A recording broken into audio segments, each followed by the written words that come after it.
Listo, ya estamos ahí, ya estamos en la transmisión en vivo. Pues vamos a dar la apertura de esta tercera cumbre virtual de educación y Montessori, historias que inspiran. Gracias a todas las personas por estar aquí, por hacer una pausa en medio de todo este torbellino de este verano, de este camino, de ese lugar donde te encuentras. Porque sé que a veces es complicado llegar y darnos estos espacios con esta vida tan apresurada que llevamos.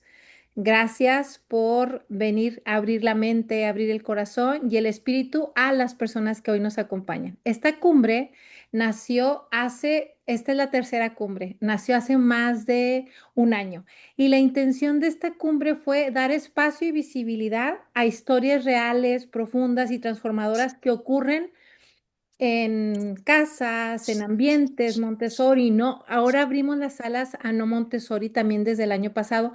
¿Qué quiero decir con no Montessori? Quiero decir que hay mucha gente en educación también haciendo grandes cosas y queremos llegar y traer esa información, esas buenas nuevas para conocer más educadores alrededor del mundo, ¿no? ¿Qué nos une? Nos une una certeza de que la educación no es solo transmisión de conocimientos, es una experiencia viva, es una experiencia humana, es una experiencia de relaciones. Y eso lo entendemos muy bien quienes trabajamos desde ambientes educativos humanizados, como el Montessori. No quiero decir, ni quiero partir desde la idea de que no existan algunos, sino que cada día vayamos transitando y mudándonos y cambiándonos a estos espacios respetuosos con el niño, con el ser, donde el niño esté en el centro, donde el niño siga siendo el protagonista de todo esto que nos hacemos. Pues hoy tenemos personas valientes en esta cumbre y además tengo al doctor Miguel Ángel Ramírez desde Venezuela acompañándome, pues para escuchar a estas grandes personas, ¿no? Y hoy nos acompaña Lorena Rodríguez. Lorena Rodríguez viene desde España y Lorena ha dedicado su vida al bienestar de la infancia. Ella ha acompañado a niños y niñas desde la educación primaria infantil en España, ha expandido su mensaje a través de la escritura y la formación docente y la creación de espacios de reflexión y recursos para familias y educadores. Especialista en audición y lenguaje, en pedagogía terapéutica, facilitadora de disciplina positiva, maestría en educación emocional y psicología positiva, autora de libros y cuentos que ya han tocado miles de corazones y fundadora de la página web niñosfelices.es.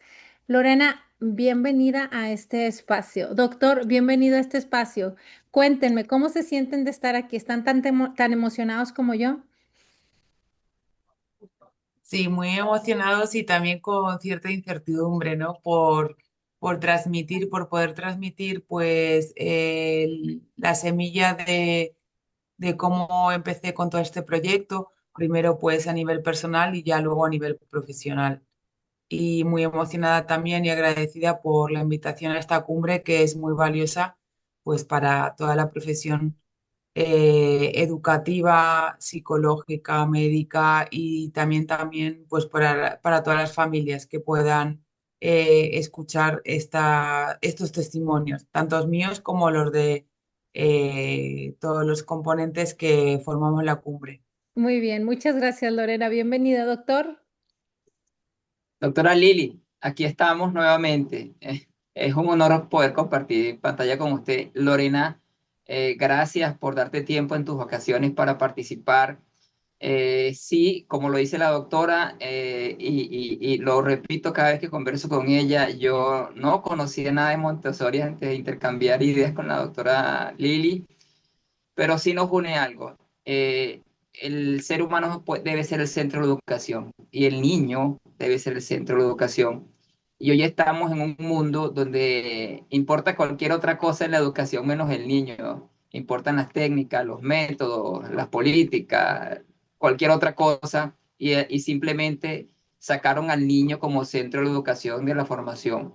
Y lo más importante es esa desvirtud generalizada con respecto a qué vamos a producir al final. Hasta hablamos de producción, no hablamos de ciudadanía, no hablamos de conceptos básicos como moral, los valores, los conceptos éticos, los conceptos ciudadanos, sino simplemente al final vamos a sacar un profesional. Y los resultados son tangibles. La educación no ha dado lo que espera la sociedad de ella. Y espacios como las cumbres Montessori nos hacen reflexionar acerca de que si hay una educación posible y tú eres un ejemplo vivo de ello. Bienvenida, Lorena. Muy bien, pues Muchas bueno, gracias. Lore, me encantaría empezar esta charla, que vamos a manejarla así como una charla, haciéndote una pregunta y es, ¿de dónde nace tu pasión por la infancia y por transformar la educación desde una mirada más humana y obviamente emocional? Porque siento que si en algo eres especialista es en el tema de emociones con los niños. Bueno, nace también por mis referentes y por los maestros que me han transmitido esa pasión y vocación por la profesión de la educación. Entonces yo tengo recuerdos de jugar pues a maestras y, y bueno, de ahí empieza esa semilla educativa y el querer estudiar magisterio, principalmente infantil, y luego ya me fui especializando en primaria, audición y lenguaje, pedagogía terapéutica, disciplina positiva, eh, pues porque ves la necesidad, ¿no? De, como decía el doctor Miguel Ramírez, el niño como centro de la educación, o sea, que la educación se adapte a cada niño porque son diferentes, ¿no? Eh, y no sea todo lo contrario como se está haciendo, ¿no? Entonces, al final, el interés es ese niño, ese proceso educativo, ese desarrollo en el que se realiza principalmente en el hogar y también en la escuela. Y nosotros como mediadores de esa educación y ayudantes educativos de las familias, pues tenemos esa misión, porque al final, como también ha dicho el doctor, pues son los futuros seres humanos de este mundo y los futuros profesionales que vamos Exacto, a tener.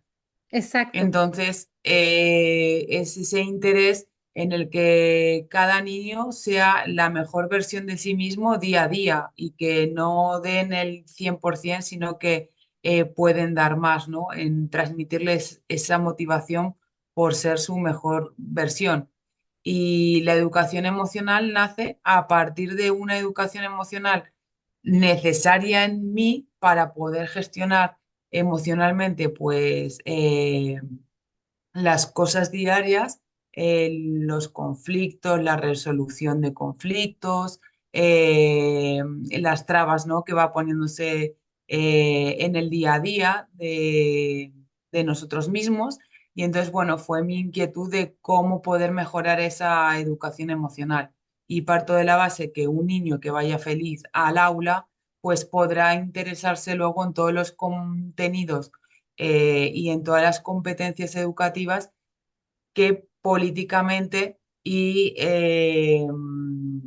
se le obligue. Entonces, un niño que va feliz a la escuela, por lo menos que pueda tener un espacio de confianza, de crecimiento y de escucha activa con los profesionales que estemos a su lado, pues eso va a dar pie también a luego esos intereses en lengua, matemáticas y en todas las asignaturas raíces del currículum educativo. claro, claro.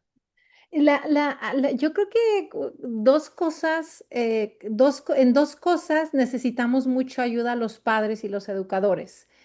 Una es el que van vinculados de la mano, ¿no? Una es cómo ayudar a nuestros hijos, a nuestros estudiantes a gestionar las emociones. Y la segunda es el tema de la disciplina positiva, ¿no? O sea, como el dejar de lado la vieja escuela de esta disciplina autoritaria que no escucha, que pasa por encima de ti, etcétera, ¿no?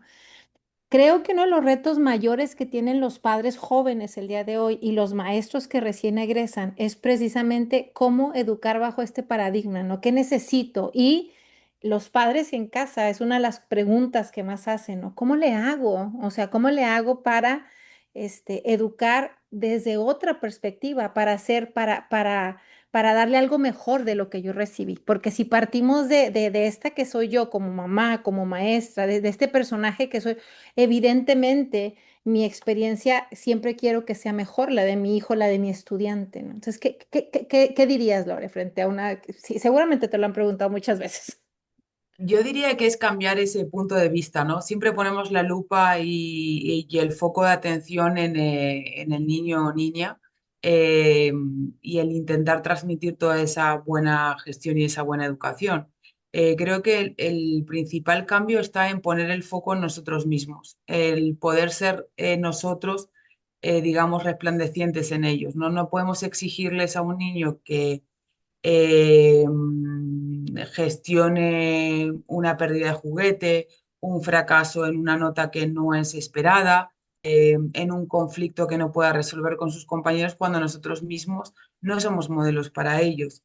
Entonces, bueno, también mi formación y mi interés en todos estos ámbitos nace de esa necesidad, ¿no? Como sabéis, yo, aunque nací en España, luego mi infancia y adolescencia fue en Argentina, en Luján, Buenos Aires, y luego a pesar de que yo venía a España de vacaciones a ver la familia materna, a ver la familia paterna, eh, también a mí me costó gestionar esos cambios, ¿no?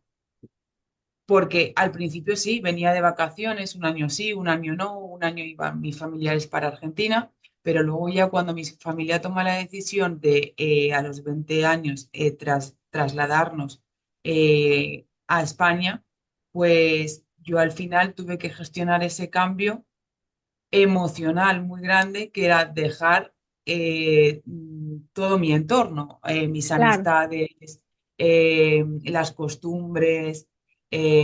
Bueno, se generaron un montón de cambios. Entonces yo, pues, a partir de ahí, empecé a formarme en todo el aspecto de psicología y también luego con el tiempo al terminar un magisterio y comenzar mi práctica docente, pues claro, también España es un país donde recibimos muchas familias, Venezuela, Argentina, Perú, Brasil, Marruecos. O sea, hay un movimiento, ¿no? Migratorio.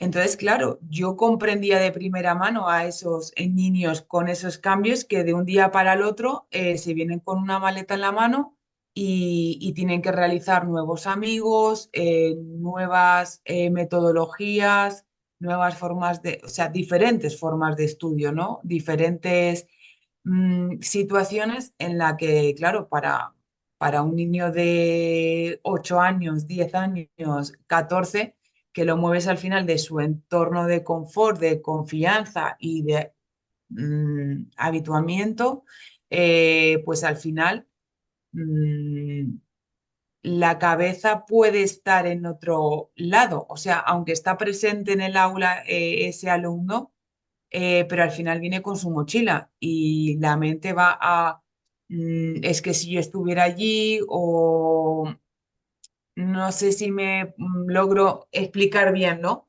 No Claro, se le claro, o da, sea, el no se bagaje le da, o sea, la prioridad de esa persona nueva en el aula no es el tema de matemáticas o no no, es el tema de science, no, no es no voy a volver a ver a mis amigos o mis padres no encuentran trabajo o tengo que cambiarme de casa, no, o sea, hay otras preferencias que las académicas. claro. Entonces, bueno, yo siempre le doy prioridad a que el niño, niña, y el aula haga una buena gestión emocional para poder luego pasar al ámbito académico, Estupendo. porque al, al final facilita esa parte. Claro. Lore, qué te impulsó a crear niñosfelices.es? Pues bueno, volvía de Madrid, yo vivo en Soria, a unos 230 kilómetros de Madrid y tenía el máster los fines de semana, pues de viernes a domingo. Y, me vino así, o sea, digo, necesito poner una etiqueta, ¿no? O sea, en una sociedad en la que se etiqueta todo, pues necesito poner un nombre y entonces el objetivo era niños emocionalmente felices. Y yo estuve trabajando sobre mi primer libro, Niños emocionalmente felices, eh, sobre unos 3 años hasta que le di forma con Estudios Eduardo Ayllón, que fue que finalmente lo edité, ¿no?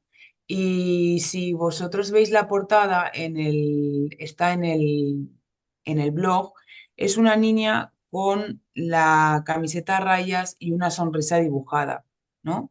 Entonces, bueno, esas rayas simbolizan, digamos, como que a veces somos presos de nuestras propias emociones y nos callamos, nos callamos, nos callamos, pero al final la emoción y el cuerpo es un lenguaje, el lenguaje corporal, entonces nos habla. Entonces, bueno, esa camiseta a rayas simboliza que a veces pues estamos prisioneros de nuestras propias emociones cuando lo mejor es facilitar y aligerar, digamos, esa mochila que todos llevamos, pues haciendo una buena expresión emocional. Y luego la sonrisa, pues la definí así porque a veces eh, podemos estar mal o podemos pasar por situaciones de tristeza, de angustia, de vacío, pero a lo mejor cara a la sociedad tenemos que dibujar esa sonrisa como que todo está bien, ¿no? Y por ejemplo, hoy en día, pues vemos una adolescencia pegada a las nuevas tecnologías, en la que prioriza los corazones que me dan, los likes que me Ujú, dan, ujú, eh, como muy de imagen, ¿no? Pero que claro, interiormente no es a lo mejor una vida como se muestra en redes, ¿no? exacto, Entonces, ¿por qué no expresar lo que nos pasa en estas edades? Es en nuestro entorno más cercano, ¿no? Que es exacto. la familia y las personas que están al lado nuestro. Siguiente paso, pues la escuela, que es la cantidad de horas que un niño o niña pasa durante la mañana y tarde en un centro escolar educativo. Entonces, bueno, también la diferencia que hay entre educación infantil, en el que también con método Montessori, pues existen las asambleas, los acuerdos, el diálogo, pero que ya luego con el cambio en la etapa primaria, eso va desapareciendo. Y como decía el doctor, como decía usted, doctora Lili, se prioriza el contenido, ¿no? Lo que es el llegar a poder dar el contenido, el llegar a final del trimestre con todo el temario dado, tener una nota objetiva, cuantitativa y ya está. Entonces, bueno, empecé con la ayuda, claro, del equipo directivo y del claustro de profesores a hacer un plan de habilidades socioemocionales en la que sí o sí en primaria se priorizaba eso a asamblea de 10 minutos por la mañana a primera hora y al finalizar aquí el horario es de 9 a 2 de la tarde. Entonces, esas pequeñas asambleas de entrada y de salida, de cómo estás, ¿no? De el saludo y de cómo estás. Y luego ya empezar el contenido académico. Claro, claro. Yo es algo que también practico en mi ambiente. Yo estoy como guía en un ambiente de taller 2 con niños de 9 a 12 años, pero también cuando estuve en casa de niños y también cuando estuve en comunidad infantil. Era una práctica que estaba, que integré, o sea que porque veo que ahorita es necesario ayudar a los niños porque en la medida que están más tiempo conectados a la red, al teléfono, a la computadora, a la televisión, están más desconectados de sí. Entonces, necesitan más lenguaje, necesitan más ayuda respecto a empezar incluso a ponerle vocabulario a lo que sienten y cómo se llama lo que sienten, porque en muchas ocasiones tienen algo y no saben cómo expresarlo. O sea, saben que están, que algo tienen y te dicen, es que no sé, algo tengo, pero no sé, precisamente porque siento que incluso están, ¿cómo se llama? Necesitados de ayudas, de lenguaje, de palabras que los ayuden a ponerle nombre a lo que sienten, ¿no? Que es como un primer paso también. Doctor, que quería participar, porque si no, Lorena Que y yo no nos le iba a dejamos conectar, hablar, le ¿eh? iba a comentar al grupo, de verdad, una anécdota que me planteo siempre en la educación superior, bien distante ya, en teoría ya un adulto con cierta formación. Es una anécdota que siempre aplico. Yo le pido a los estudiantes el primer día de los encuentros académicos, estoy hablando de estudiantes de pregrado, de maestría o doctorado, que toman unos en blanco y redacten una pregunta básica: ¿quién soy? La cara de asombro pareciera que le están pidiendo que escriban lo más terrorífico de su vida cuando le preguntan quién soy. Pero lo más terrible es cuando le pides que lo intercambie con otra persona, porque estamos hablando de estudiantes a nivel superior. Primero, no saben quiénes son. Segundo, con debilidades de escritura terrible. Y tercero, con la lectura, porque vas a leer un paper distinto al tuyo y el otro va a leer el tuyo. La cara de terror que colocan personas adultas habla de ese niño que está refiriéndose Lorena, de ese niño que habla Montessori, de ese niño que fue guiado por una educación estándar, donde él nunca importó sino el elemento cuantitativo o el grado al cual llegó. Y no, entonces, en una materia tan terrible, tan compleja como la metodología de investigación, donde tienes que tener excelentes niveles de lectoescritura y de manejo crítico de la situación, te consigues estas debilidades. Y son personas que cuando vas más allá, lo primero que no saben es manejar sus procesos internos, manejar sus emociones. Eh, en una educación, Lili, en una educación tan estandarizada, Lorena, ¿cuál es tu percepción? Ya tú, en esos momentos que ibas de tu ciudad a recibir esa formación universitaria, ¿cómo viviste esos momentos? Más allá de tu especialización en la etapa temprana. Sí, al final es por esa falta de, hablamos de empatía también, ¿no? Y es como esa necesidad que notas que falta empatía. O sea, estamos pidiendo empatía, pero que falta empatía, ¿no? Eh, en la imagen de niños felices, estoy viendo en la estantería a ver si tengo mi libro para enseñarlo aquí. O sea, la niña está subida a una banqueta, a un banquito, ¿no? Y eso para mí simboliza la ayuda. Puede ser la de la maestra, la de la familia, la de un psicólogo en ya siendo más adultos, ¿no? Cuando tú eres consciente de que tienes esas necesidades, también tienes que saber pedir ayuda. Y como decía Lili, la falta de vocabulario, porque te pueden decir, ¿cómo estás? ¿Bien? Y te dicen bien, porque si dices, si te contestan con mal, es el pie para decir, ¿por qué mal? Y ya de ahí no saben tampoco explicarse. Entonces, esa inquietud en magisterio, cuando estudié, sí, nos dan contenidos de metodologías, de didáctica, de investigación educativa, de neuroeducación, pero educación emocional tuve que hacerlo aparte, Claro, al igual que psicoeducación, porque no, en la propia carrera de magisterio, no hay esa asignatura con peso e importante en la que ponga al alumno siendo el centro del educativo, claro, claro. ¿no? Lore, Y yo muchas perdón, veces, perdón, digo a mis compañeros, es que los niños y niñas que tenemos no son plantas, o sea, podemos llevarlas a ser plantas, pero una es un cactus, otra es una alegría, otra es un rosal, otro, son diferentes. Y no le podemos dar agua a todas, porque a lo mejor el cactus, pues no necesita tanta agua, pero otras sí. Entonces, hay que atender a las necesidades que cada alumno nos está requiriendo. Y ahí nosotros tenemos un gran reto como educadores y como profesionales.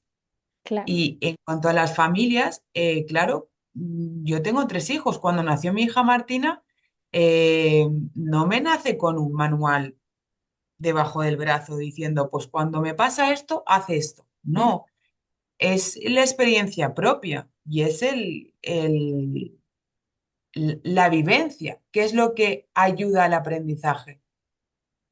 Lo experimental, lo vivencial. Y aquí sucede lo mismo, como te comentaba, no le puedo exigir a un niño eh, que hable despacio cuando yo estoy gritando como una loca.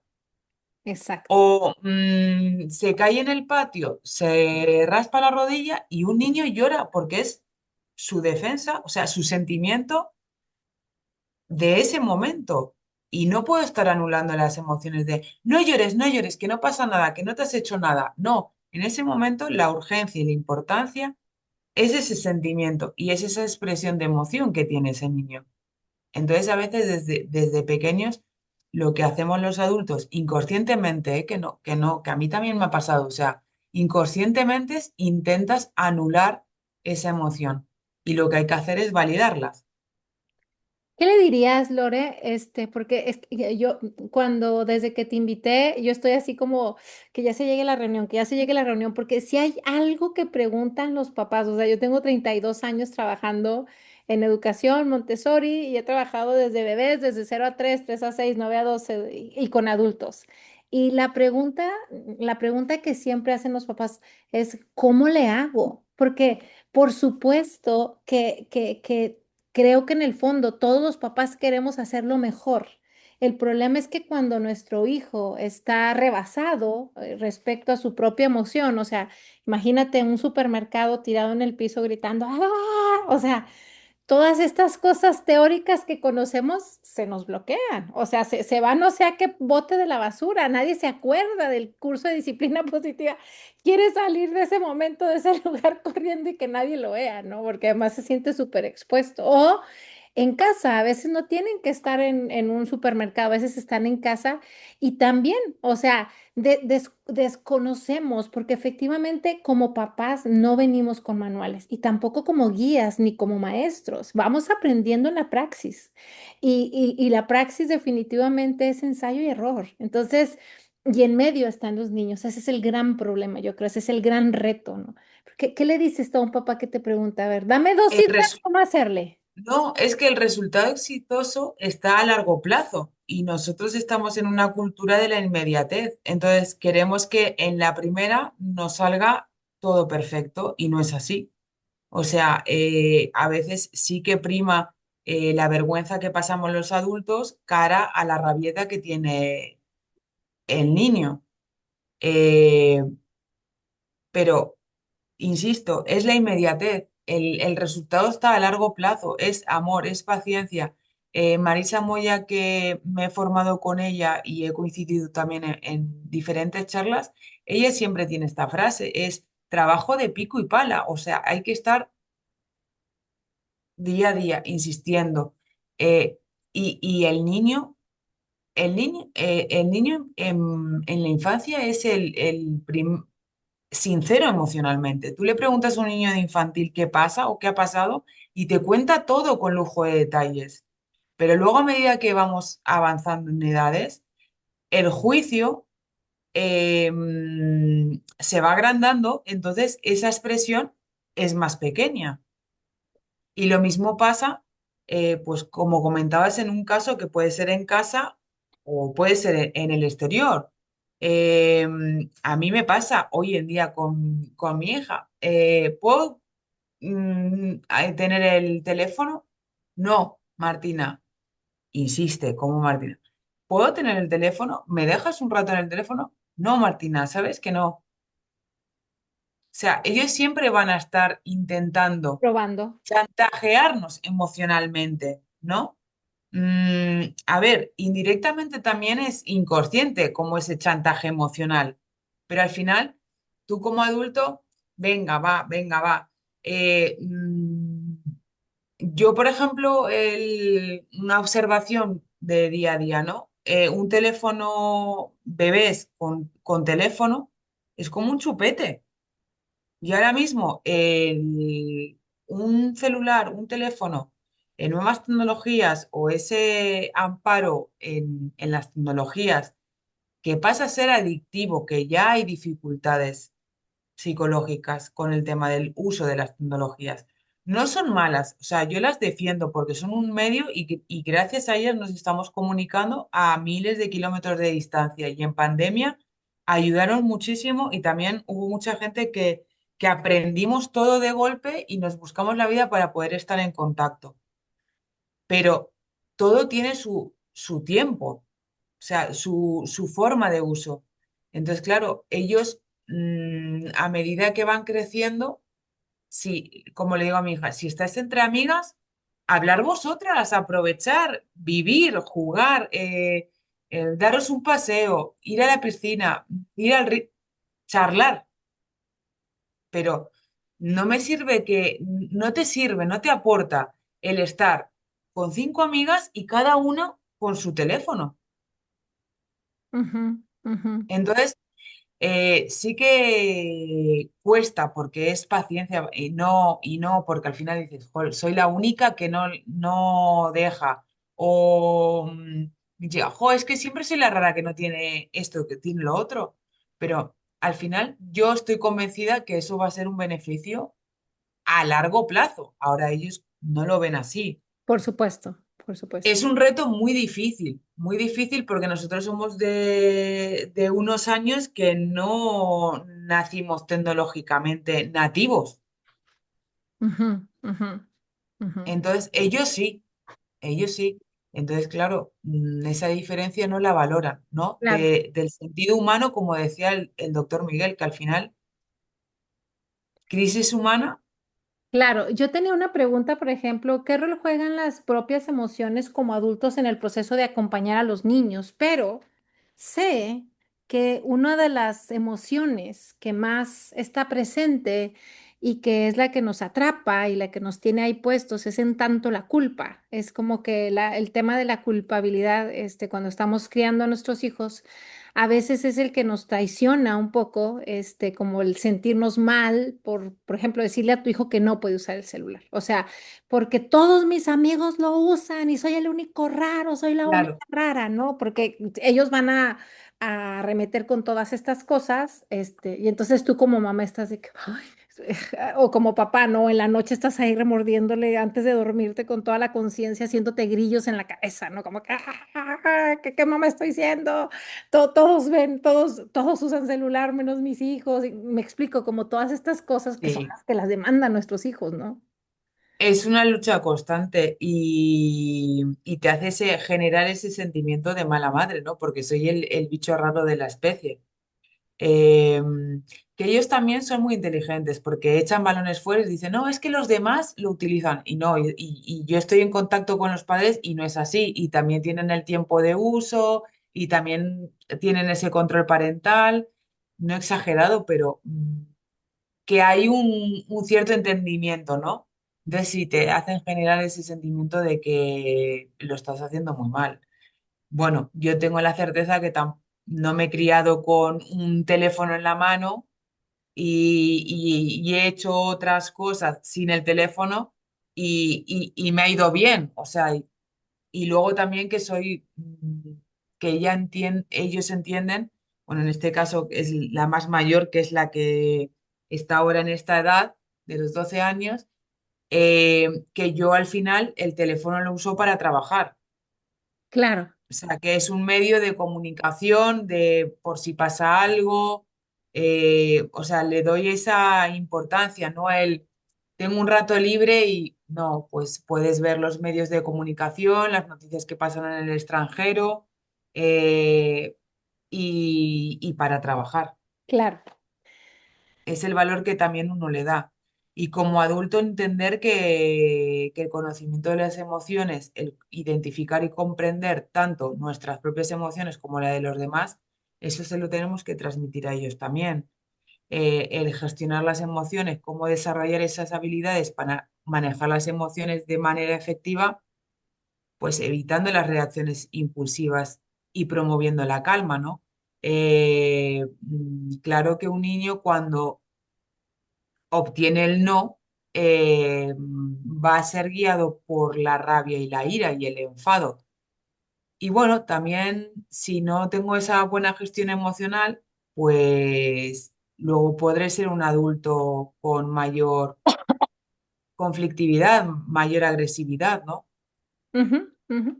Es que creo que también los papás tenemos que pensar que nuestro hijo es un niño, un infante, un niño, un adolescente, que todavía no es un adulto, que está preparado como para tomar decisiones y gestionar su tiempo, gestionar los recursos, sino que por eso tiene papás, por eso es que estamos ahí como cuidadores, como guardianes, ¿no? Como siendo esta guía que necesitan, ¿no? Entonces creo que en esa parte debemos de tener como mucha claridad cuál es mi rol como guía, cuál es mi rol como adulto, ¿no? ¿Qué rol juego yo en esta relación? Y saber tener mucha claridad hacia dónde vamos, hacia dónde lo estoy preparando para la vida, ¿no?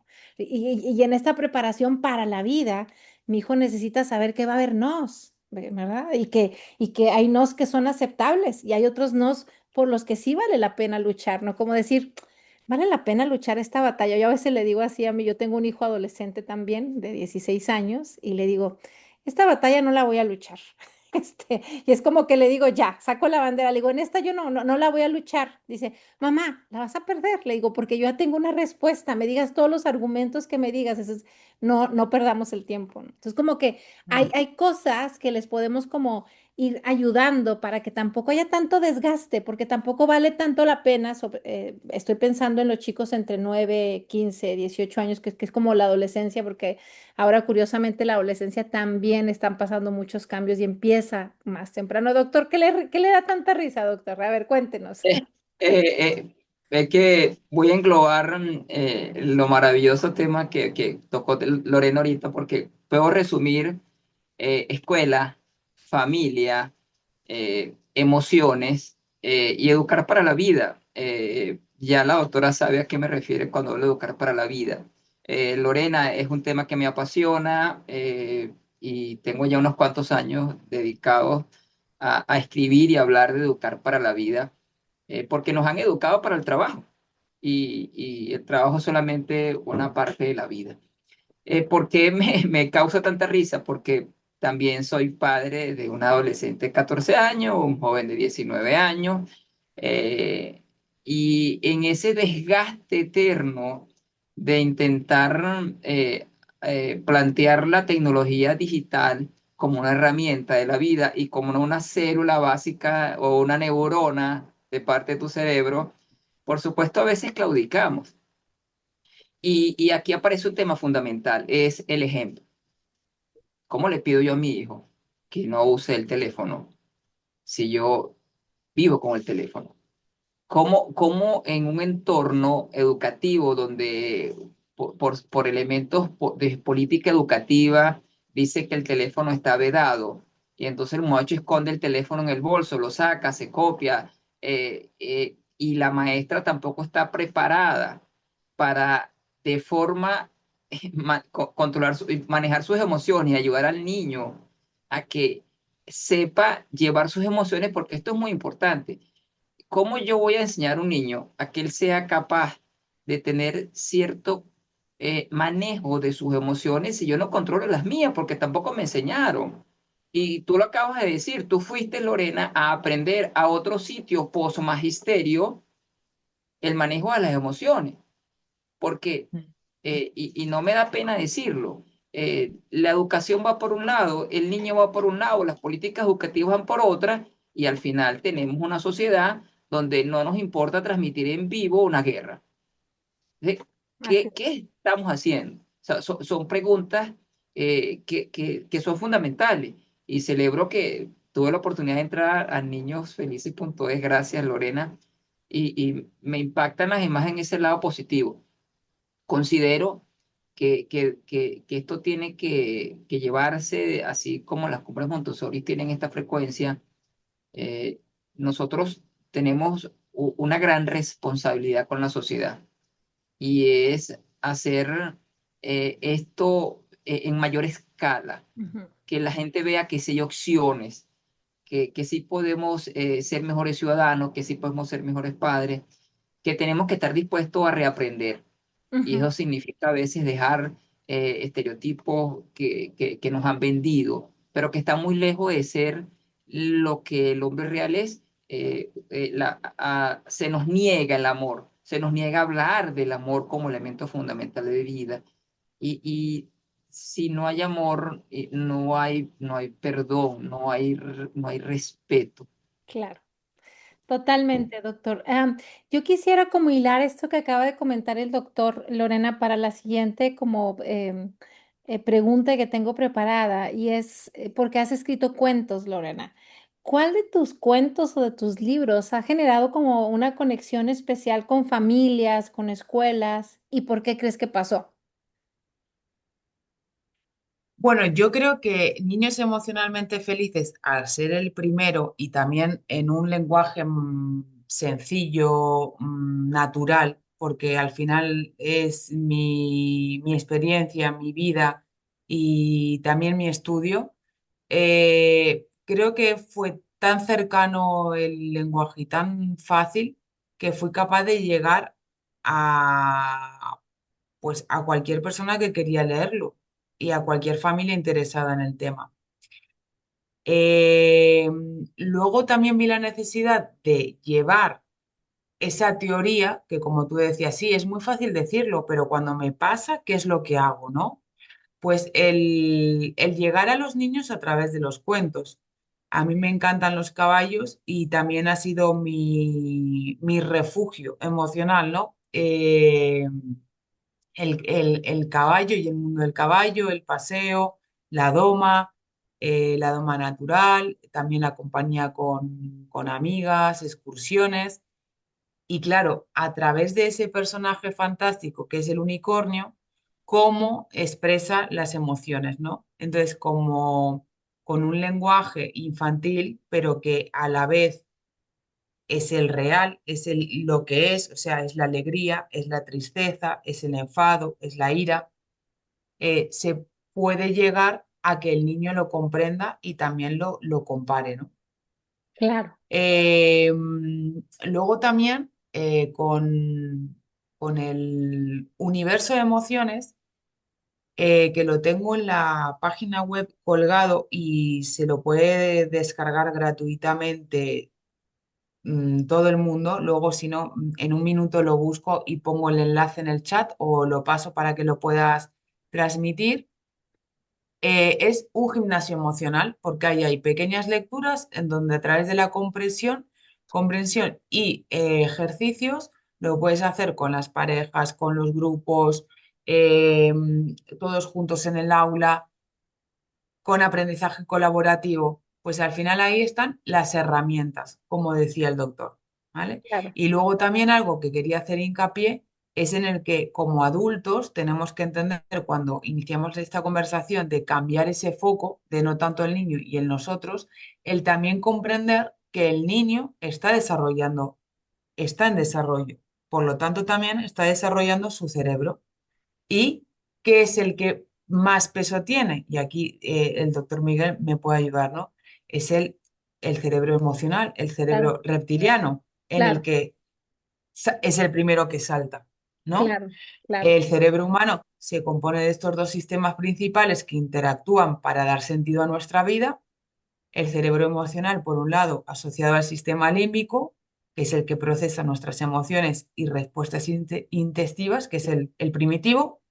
Y luego, posteriormente, está el cerebro racional o neocórtex, que se encarga de ese pensamiento lógico, la planificación, la toma de decisiones basada en la razón, que ahí entra la señal de la emoción. Vale, ¿qué es lo que me está alertando? Es como un semáforo, ¿no? Eh, Rojo, paro, en amarillo, pienso qué es lo que voy a hacer. Y luego el verde es mi actuación, mi interacción con la vida, claro, ¿no? claro. Y luego, pues tuve la gran oportunidad de, con el maestro Víctor Juárez de México, yo vi la necesidad también de llegar más allá, de profundizar más en el tema, en Educar con Corazón. Educar con Corazón, pues es un libro muy sencillo que también habla de la disciplina positiva y da esas pautas pues para ayudar a las familias y para ayudar a los compañeros maestros, a los que están en contacto con la infancia, con la adolescencia. Eh, el caso que siempre pongo, ¿no?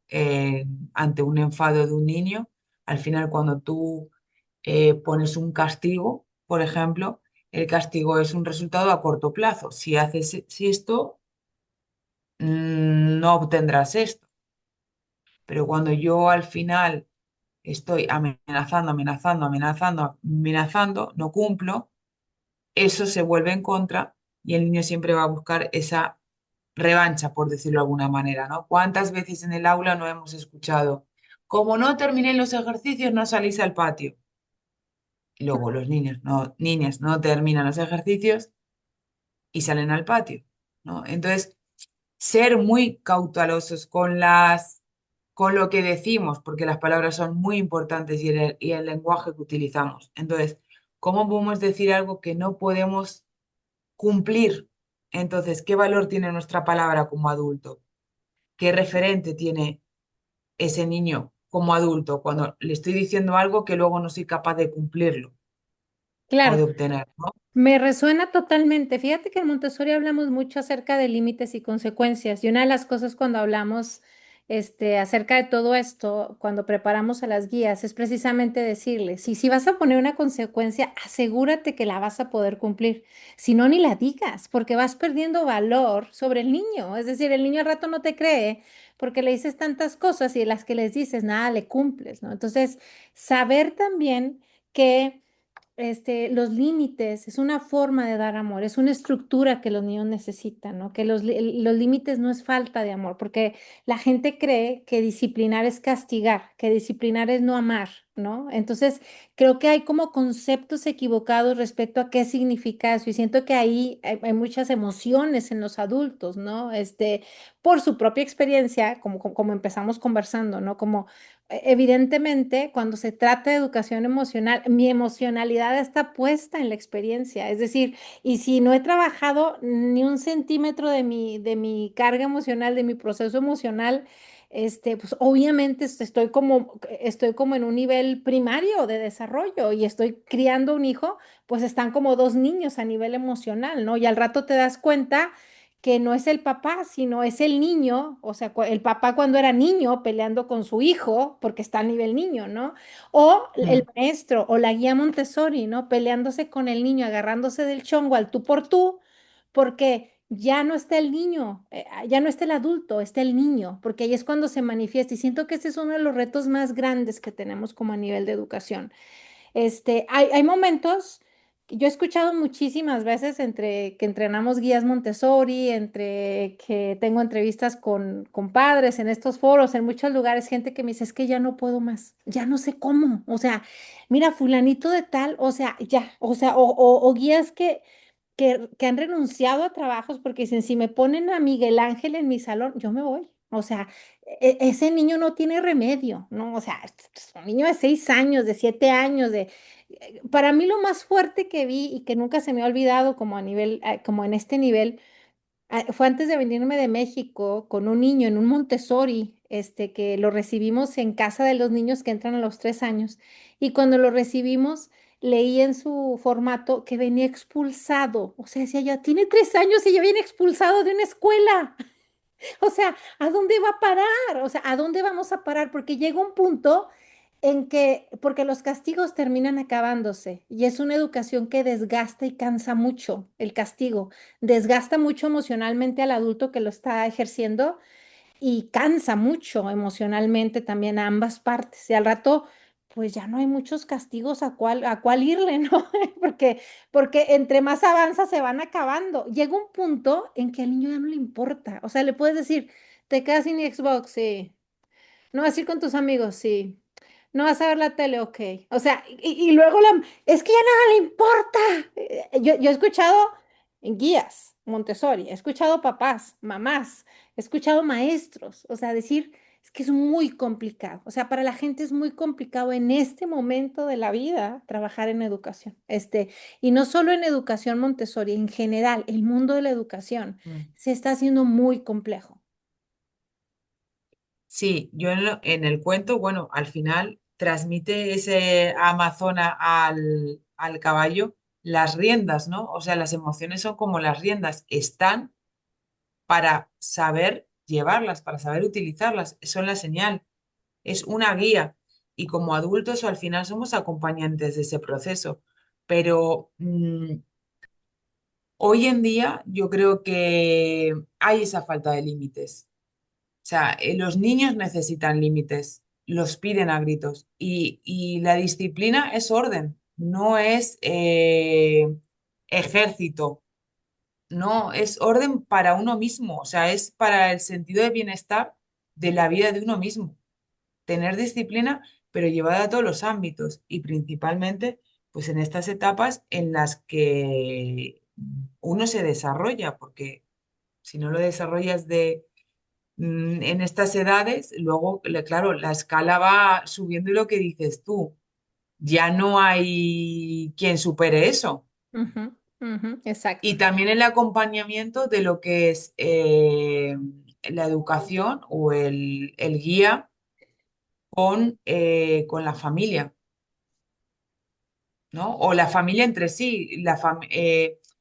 Hay familias desestructuradas también. Entonces, a lo mejor el papá va por un lado, la mamá va para otro, el niño está en el medio y esto es como un tira y afloje. Con esta persona me puedo comportar así, con la otra de otra manera y al final, eso al final va todo en perjuicio, tanto de los adultos, porque llega un momento que es un desquicio, y del propio niño. Claro, claro, es que, Y lo que decía el doctor Miguel, o sea, es que es para la vida, que es que ese niño o niña va a tener su pareja, sus amistades, su entorno, y esas relaciones interpersonales, intrapersonales, no van a ser positivas. exacto, exacto. O Híjole, sea, es que es una escala de transmisión. sí, sí, sí. No lo vas a creer, pero ya casi llegamos al final de nuestra charla cafetera. Nos faltó el café, no fuimos por el café, ya, ya es casi se está Y el terminando. pobre doctor no le hemos dejado hablar No le nada. hemos Tenemos que hacer una dejado, sesión. pero bueno, se está riendo, entonces está contento. Bueno, está contento, eso espero. Me quedo con la disciplina, me quedo entre la disciplina y generación de cristal para un próximo tema. Muy bien. No, yo quería dar un Gracias, Lorena. espacio para si había personas que querían hacer preguntas, porque estamos a 8 minutos de terminar. Y aquí hay una chica, ella se llama Amanda Iglesias, dice, yo tengo una pregunta. Dice, como educadores, ¿cuál sería un procedimiento básico, esencial frente al diálogo con un niño o niña? A partir de la pregunta, ¿cómo te sientes? Y no están bien, pero no saben cómo expresar su malestar o tampoco saben conducir sus palabras y se pueden hasta sentir peor escuchándose, siendo incoherentes. Yo soy profesora de matemáticas y tengo un niño que veo que necesita aprender a decir, no sé, tengo una idea, pero no suena tan lógica, etcétera. Y siento que está conectado con su madurez de hablar de sus propias emociones incómodas. Me sentí frustrada 2 oportunidades que tuve de ayudarle mediante el diálogo. Y como dices, a veces el camino tal vez no es la conversación, pero en el contexto de clases, en un establecimiento educativo, ahí va mi pregunta. ¿Cuál sería un procedimiento esencial frente a una emoción negativa que se dificulte expresar? ¿Qué le dirías, Lore? Es un gimnasio emocional constante, ¿eh? Y hacerlo rutina. Y sobre todo, nosotros trabajamos también con círculos de diálogo en el centro. Círculos de diálogo surge también a raíz de la disciplina y de las prácticas restaurativas, ¿vale? Que se hace para, bueno, es como una antesala de la mediación, ¿vale? Se puede utilizar para todo, pero nosotros lo utilizamos de manera preventiva, porque para generar ese círculo de diálogo en el que todos los alumnos nos ponemos bien, alumnos y profesores, siempre estamos dos, por lo menos, con ellos, profesores, tutores, profesores cercanos al aula, ¿vale? En los que se haya generado una relación de confianza, ¿no? Y de respeto. Nos sentamos todos a la misma altura, bien en el suelo o bien en las sillas, entonces se hace una rutina una vez cada 15 días. Si se ve la necesidad es una semanal, normalmente los viernes, en la que se colocan todas las sillas en círculo y primero se hace una batería de juegos como para hacer un mezclador. El viento sopla de color amarillo, entonces las personas que tienen algo amarillo se tienen que levantar y cambiar de sitio. Hacemos así como unos juegos de mezclador para que no estén uno al lado de otro, más próximos, y luego pues se generan preguntas. Por ejemplo, ¿qué es para ti el amor? ¿O qué es para ti la solidaridad? ¿O qué es para ti un acto de ser buen compañero? ¿No? Y entonces se van generando ese diálogo, esas conversaciones en las que, pues yo iba a decir eso, pero como ya lo han dicho, pues digo otra cosa o paso palabra, ¿no? Siempre se lleva un objeto que lo suelen elegir ellos, puede ser un juguete, un peluche, algo, y la norma es que todo lo que se habla en el círculo se queda y en el círculo se trata. Eh, Quien tenga el objeto es el que habla, o sea, yo no puedo estar interrumpiendo. De esa manera también se fomenta la escucha activa y la escucha efectiva. Y también salen muchísimas cosas, o sea, salen muchísimas cosas y personas, niños que a lo mejor no hablan, que son más tímidos o más prudentes, pues es el espacio para hablar, se animan. El que no quiere participar, no participa, se queda sentado y escucha. Y si en algún momento hay alguna risa o alguna gracia o falta de respeto, esa persona se le invita a salir del círculo y que cuando nosotros terminemos le vamos a buscar a biblioteca o a otra clase en la que se haya quedado. Claro. Que eso lo pasaré. Os voy a pasar como os comentaba, el enlace de donde está las actividades. De Ahí hay 192 páginas o algo así. Es un enlace link y ahí os podéis descargar el PDF. Ok, Lore, aquí hay una pregunta, bueno, aquí hay un comentario que dice Aline, a veces los niños lo único que necesitan es sentirse escuchados, aceptados, respetados y amados, y la mayoría de las veces los adultos juzgan la conducta sin ver todo lo que rodea al niño. Es más impresionante cuando las maestras son las que etiquetan a los niños, sin intentar observar qué es lo que pasa en la mente o vida del niño. Y Grecia está haciendo una pregunta, dice, ¿cómo puedo integrar herramientas de educación emocional en casa para apoyar a mi hijo con una condición de vida, fortaleciendo su resiliencia y confianza en sí mismo?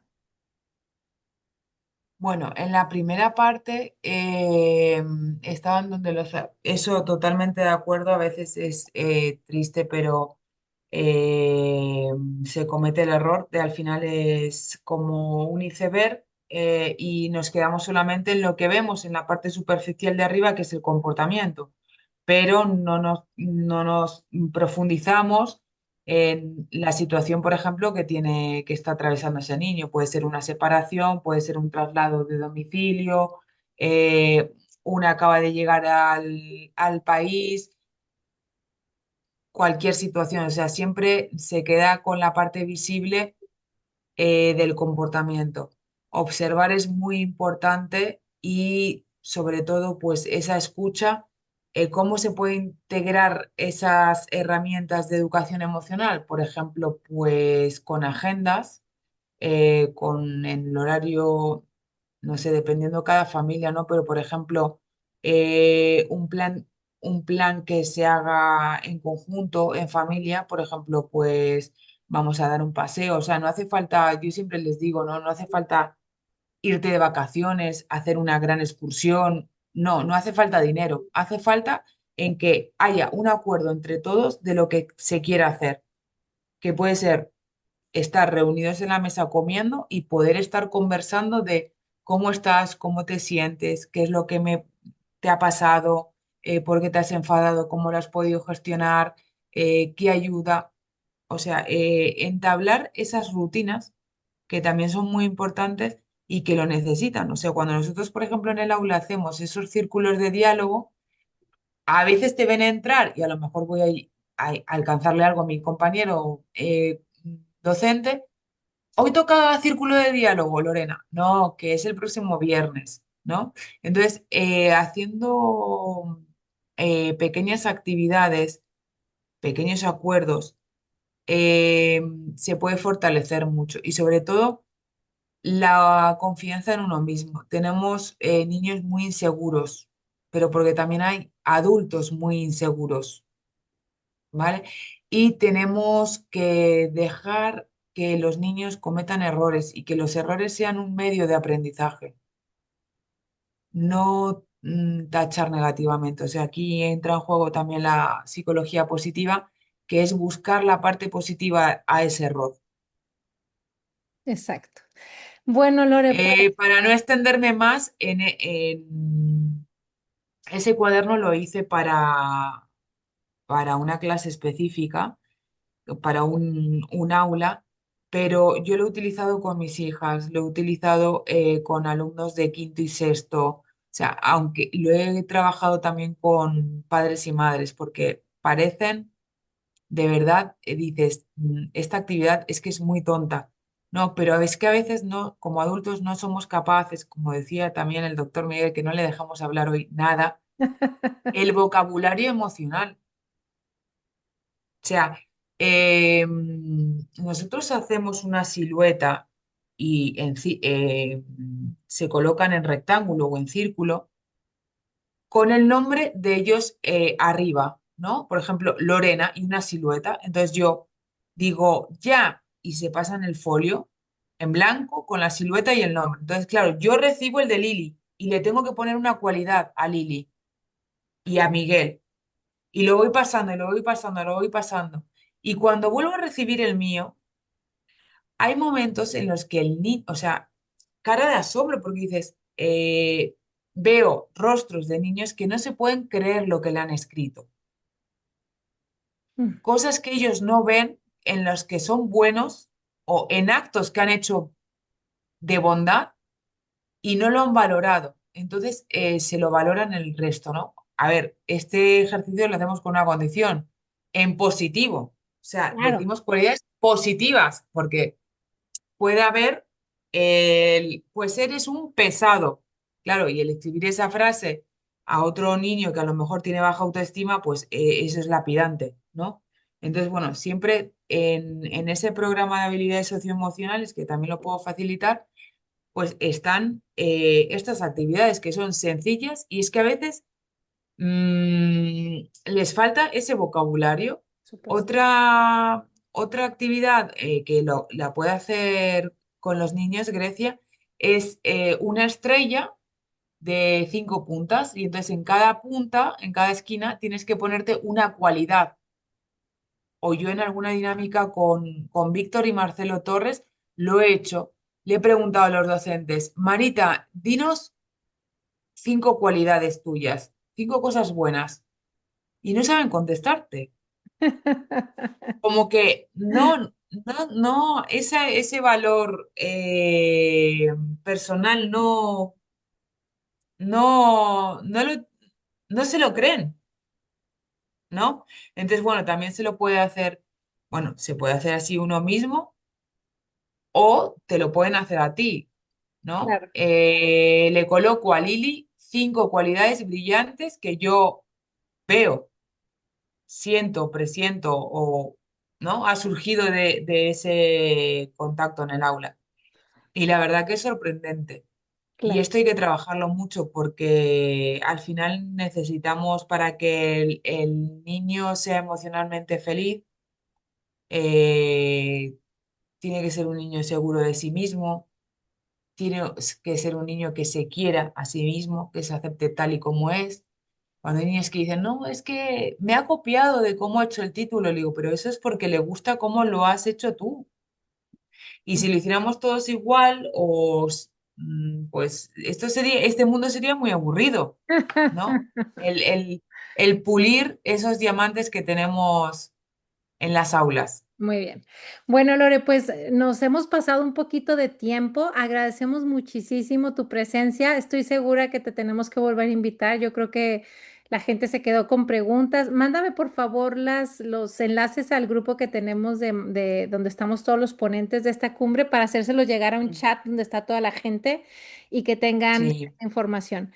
Lore, te agradezco infinitamente tu presencia, creo que ha sido buenísima. A mí se nos quedaron muchas preguntas, además tiempo para que hablara el doctor Miguel. Doctor, ¿qué tiene para decir? Le voy a dejar la despedida que yo no lo he dejado hablar, ni Lorena.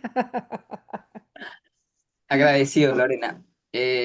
Al igual que la doctora Lee, nos quedamos con muchas preguntas, pero bueno, lo importante que queríamos escucharte realmente es tus experiencias, cómo Lorena llegó a celulariños.es y me quedo con algunas frases, sobre todo en una vida o una sociedad, Lorena, donde la enfermedad va por delante, donde la medicina perdió el norte y la psicología, si no se cuida, también lo va a perder. Saber que la psicología positiva da esperanzas de que no estamos enfermos, pero sí que nos podemos enfermar y que hagamos común hablar de palabras tan hermosas como amor, bondad, libertad, paciencia. Es el mundo posible por el cual seguiremos trabajando. Gracias, Lorena, que Dios te bendiga.